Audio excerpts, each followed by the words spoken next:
Hey everybody, how's it going today? Happy Friday, JW here. Yeah, this truck just arrived. This is going to be a transfer dump for my good buddy Tim Potter. He just arrived here from California to do the layout on his truck. We're going to do some pretty cool custom stuff on this one. So just wanted to go through it with you real quick. It's in very rough form. There's a whole bunch of parts and pieces and paint and decals and all sorts of goodies that are going to go on this truck, but this one is dedicated strictly to you transfer guys, and I figured out how to build a pretty decent lightweight spec. So I'm just going to go through here real quick. I'll put some of the wheelbases on here, but I think we're doing a 14 or 15 foot box. Again, lightweight transfer dump spec. This one's a 2020 389, and we did go with a long hood on this one because this one is going to look like a 70s truck when we're all done with it. So the before and after are going to be pretty cool. We actually pulled this paint coat off of a Porsche, and it was chalk gray, and then we morphed it over to a usable paint code that we could match up, and it turned out to be a Ford code, which is avalanche gray. It's a really great color. It's kind of like that North Sea gray truck I had, but there's no blue in the paint. And so anyways, the truck's a little bit dirty. It doesn't show it because it's a little bit overcast, so I'll show you under the hood. So for weight purposes, we went ahead and went with a 510 PACCAR on this truck at 1850 torque. It's 510 horse. Give you a little bit of a profile here on how it sits in a 389 under the hood here. It's a little more compact. Tim did not cut any corners. This is his truck, so he built it pretty nice. Air ride front suspension, remote loop kit. We did a 13.2 front, Peterbilt low leaf suspension. This is kind of cool because he did the painted old school air cleaners with the mushroom top, and then we're gonna make some changes on there. And then he's getting a custom drop visor built that he's gonna put on there. He just spent about an hour telling our body shop what all he wanted to put on this truck. So since this is a long hood 389, we were able to put usable dual stacks on the truck. Here's your chrome elbows. And I think we just did 24-inch tips on this one. So it is dual stack 24-inch tip. They'll look a little bit different when we're all finished. So when you raise your tanks, this is a quick little note for you when you're building your trucks. When you raise your tanks, that's what the mounting brackets look like. And for some reason, the other tank did not get raised, but we're gonna fix that.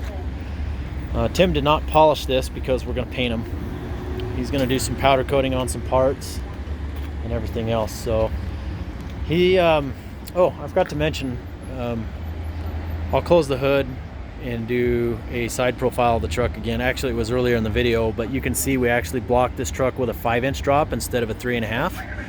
So it sets a little bit lower. It looks cool. But he's running 22.5 low pros Bridgestones on this one with Alcoa level 1s, Ultras. The Ultra wheels are about 10 pounds lighter per wheel.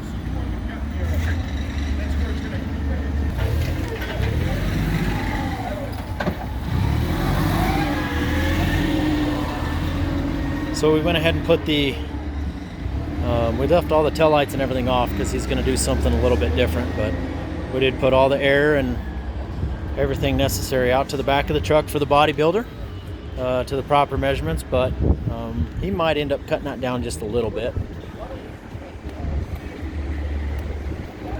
And one of the sacrifices on raising your tanks, you got to be a little bit careful depending on what body you're going to put on this truck, but you can see how far above the frame rail those upper brackets mount versus what a standard tank mount is going to be like. So when you raise your tanks 2.5 inches, always remember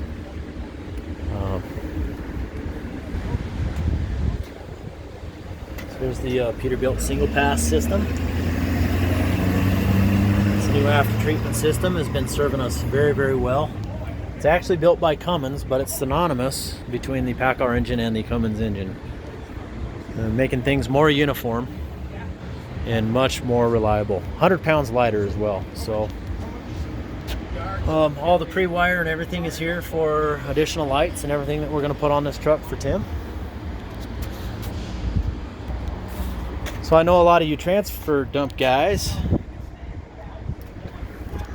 This is the $10 million question, is how heavy is this truck? So long hood with a PACCAR engine, 18-speed transmission, built pretty sturdy. We got it at 15,416. I got some other thoughts and ideas on how to get this truck under 15,000 pounds. And if you'll listen to me, I'll help you get there. But if not, I'm told that 15.4 is really not a bad weight on this truck. So he decided to go with black carpet on this one because it's an owner-operator. Of course, it's got the platinum interior. And it's full of boxes. All the parts we're going to put on there soon. So I'm excited for you guys to see the after. We're possibly going to be doing a little bit of rearranging on some of the switches to accommodate what he does on a day-to-day basis. But we loaded his dash up with spare switches, and I think he might even be turning this one into a front dump or overinflate, so that he can raise his truck when he goes up onto a job site. So he's a veteran transfer guy. He's been doing it many years, very, very experienced, and you know, it was a blast to spec this truck with Tim. So there you have it, guys. Stay tuned for the after. We should hopefully have her done in about a month and a half. And then Tim's going to take it back out to California and go ahead and get his boxes put up, and then might even do a third follow-up video. So we appreciate y'all. If you like these videos, go ahead and click on the button in the bottom right-hand corner and subscribe. And if you have any direct questions, give me a call. 970-518-5520. Again, my name is JW. And we'll talk soon. Stay safe, everybody.